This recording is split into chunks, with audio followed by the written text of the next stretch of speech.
आज मैं एक्सप्लेन करने वाला हूँ हाल ही में ही रिलीज हुई एक काफी इंटरेस्टिंग फिल्म को जिसका नाम है विच। इस मूवी के अंदर हमें 1575 का समय दिखाया जाएगा जहाँ पर बहुत ही भयानक डीमन होता है जो कि कुछ ऐसा करना चाहता है जिससे कि वो हमेशा के लिए धरती पर आ जाए। लेकिन इस मूवी का कॉन्सेप्ट जो है वो टिपिकल हॉरर मूवी से थोड़ा हटकर है। यहाँ पर डिफरेंट टाइमलाइंस भी दिखाई जाएंगी और बहुत सारी ऐसे रिचुअल्स देखने को मिलेंगे जो कि हमें बाकी हॉरर मूवीज के अंदर देखने के लिए नहीं मिलते।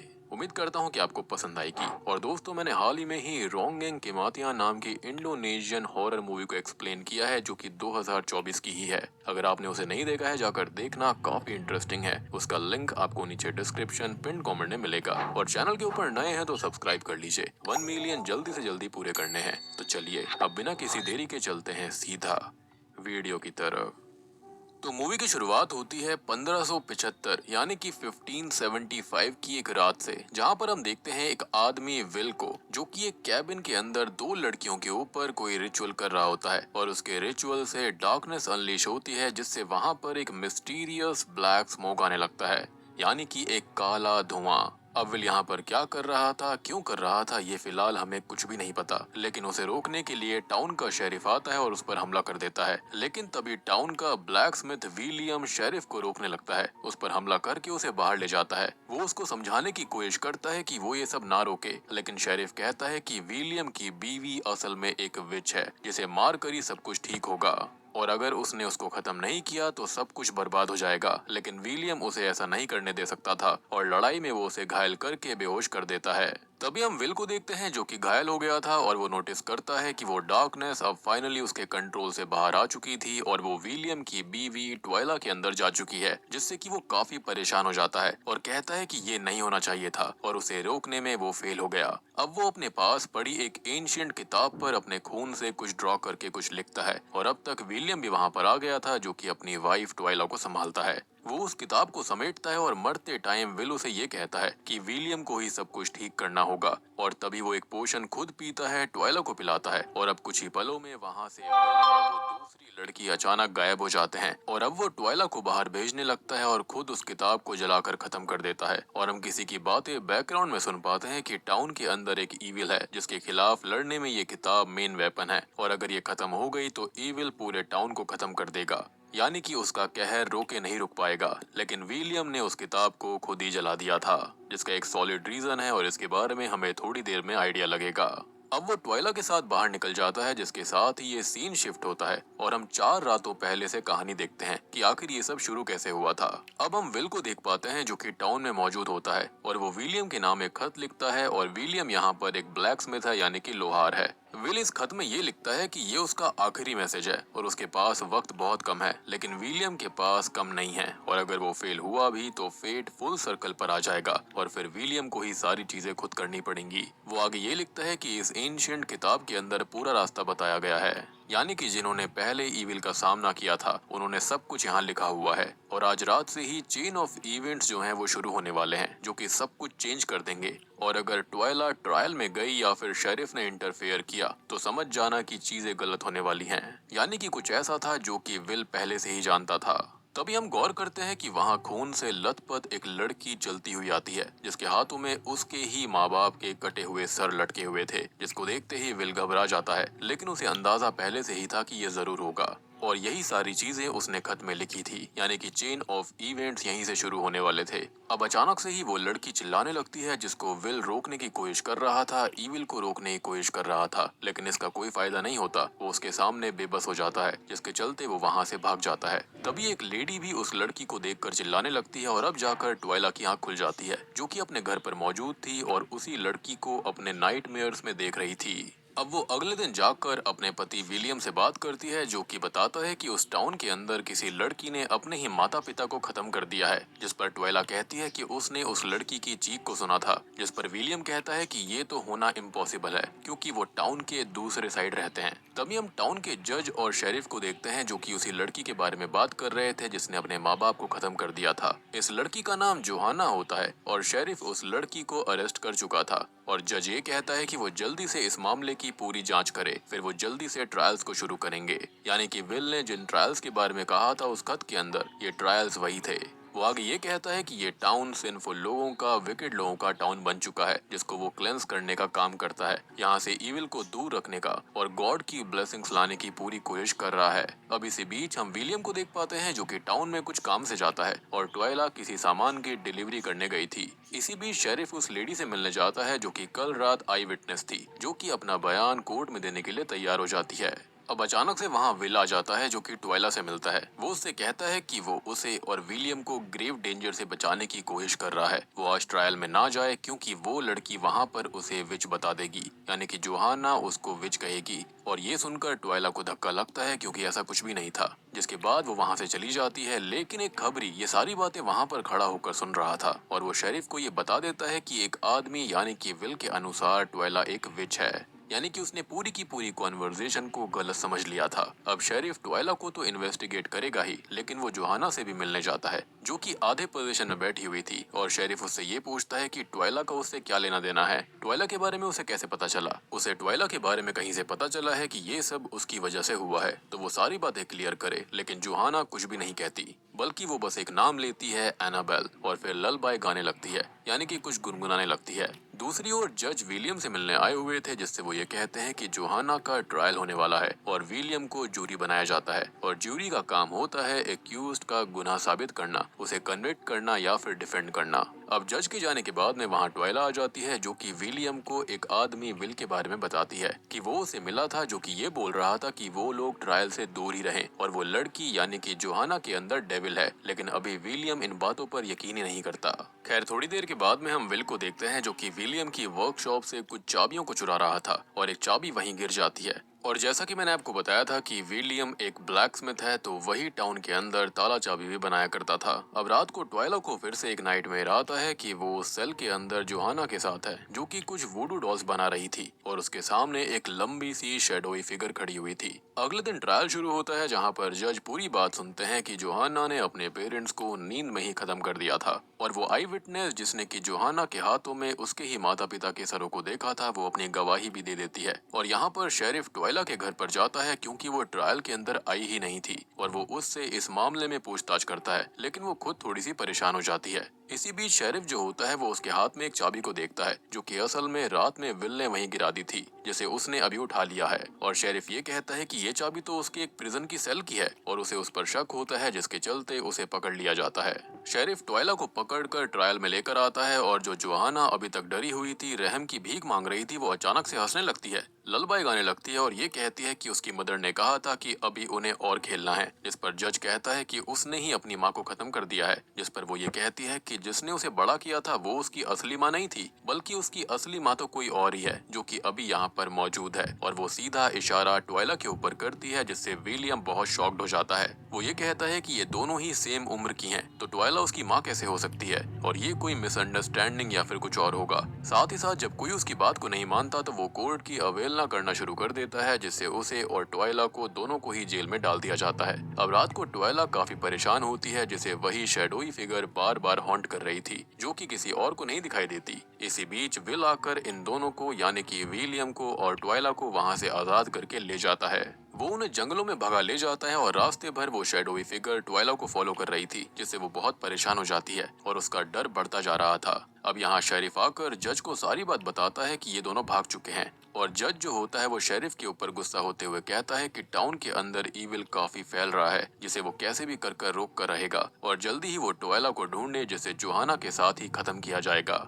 अब जंगलों में विल विलियम और ट्वाइला से पूछता है कि वो लोग विचक्राफ्ट के बारे में क्या जानते हैं, तो वो बताते हैं कि जैसे ब्लैक मैजिक और डेविल वर्शिपिंग यही उनको पता है। जिस पर विल कहता है कि दुनिया में आगे ढेर सारी चीजें हैं जो कि उन्हें नहीं पता और हमारी दुनिया एक झूठ की बुनियाद पर बनी है कि डेविल से डरना चाहिए, या फिर यूं कहें कि सिर्फ डेविल से ही डरना चाहिए, जबकि चीजें और भी ज्यादा भयानक हैं। तभी विलियम पूछता है कि आखिर विल किस डर की बात कर रहा है और क्या होने वाला है, और अब जाकर वो सारा सच बताता है। तो दोस्तों अभी यहाँ पर खुलते हैं इस मूवी के असली पत्ते। तो वो एक किताब दिखाता है जिसको हमने मूवी की शुरुआत में देखा था। विल बताता है कि इस किताब के अंदर अंडरवर्ल्ड के बारे में बताया गया है और उनके थ्रेड्स के बारे में भी, जहाँ पर कई सारी सोल्स रहती हैं जो कि स्पिरिट्स या फिर डीमंस दोनों हो सकते हैं। इस किताब के अंदर एक चाबी है जो कि उस दुनिया में ले जा सकती है और किसी एक सोल को वापस भी ला सकती है, लेकिन एक और चाबी है जिसके बिना वहाँ जाने पर खतरा हो सकता है। वहाँ पर मौजूद डीमंस हमें अपना वेसल बना सकते हैं। और इसके बाद वो रिवील करता है कि वो खुद विलियम है, जी हाँ, किसी और टाइमलाइन से। और ऐसा इसलिए है क्योंकि उसके पास एक पोशन है जो कि हमने मूवी की शुरुआत में उसे पीते हुए देखा था।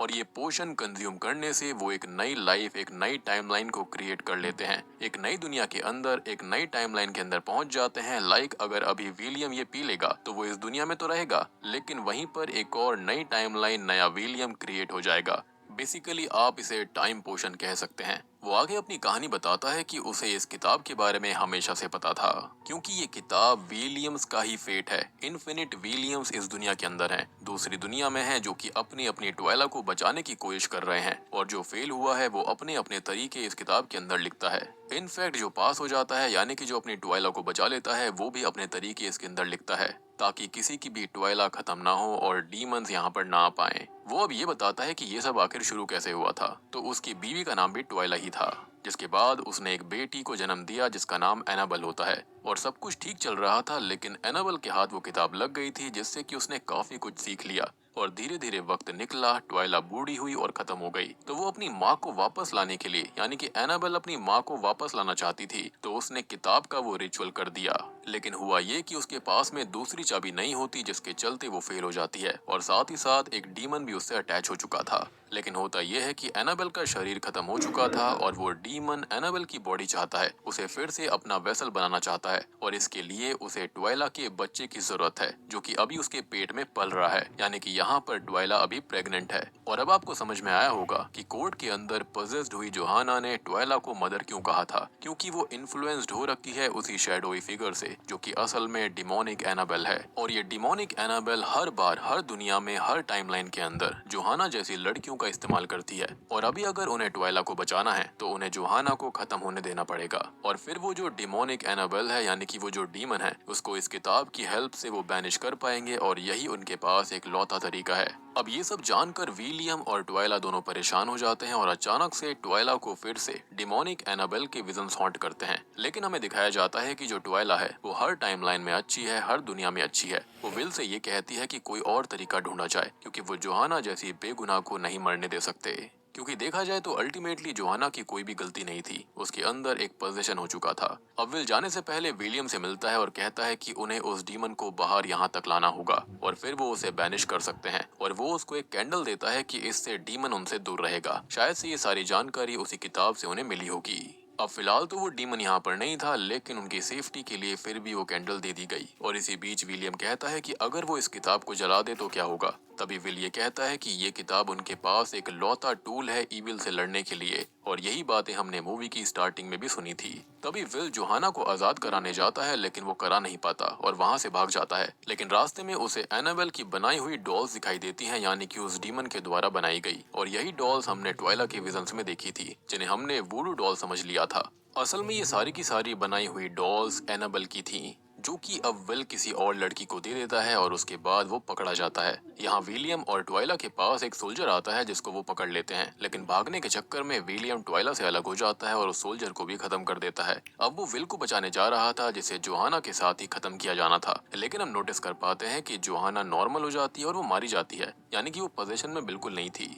जिसके बाद होता यह है कि यहाँ पर विलियम विल को बचाकर निकल जाता है, यानी कि अपने ही ऑल्टरनेट सेल्फ को। तभी वो विल से पूछता है कि आगे क्या करना है, तो वो बताता है कि उनके पास दूसरी लड़की है। और हम समझ पाते हैं कि जिस लड़की को उसने वो डॉल दी थी, अब वो एनाबेल की स्पिरिट से पोजेस हो चुकी है, यानी कि उस डीमन से, जो कि सबसे पहले जाकर जज को खत्म करती है। यानी कि यहाँ पर विल जानता था कि इन डॉल्स की मदद से वो डीमन किसी को पोजेस कर सकता था। मतलब आप सिंपल सी बात समझ लो कि जो एनाबेल के अंदर डीमन आया था, उस डीमन को ट्वाइला का बच्चा चाहिए, यानी कि उसके पेट में जो पल रही एनाबेल है वो हर टाइमलाइन में चाहिए, ताकि वो उसे ही पोजेस कर जिंदगी भर रह पाए। और मेरे ख्याल से वो जो पोशन है ना, उसके चलते यहाँ पर कई सारी टाइमलाइन क्रिएट हो गई हैं, जिसके चलते डीमन हर बार एनाबेल को चाहता है। तभी विलियम उस पोजेस हुई लड़की को अपने पीछे लगाकर जंगलों में बने हुए कॉटेज में लेकर जाता है। और शेरिफ को वो पहले ही कैद कर चुका था, लेकिन शेरिफ के पास एक डुप्लीकेट की होती है, तो वो खुद को फ्री कर लेता है।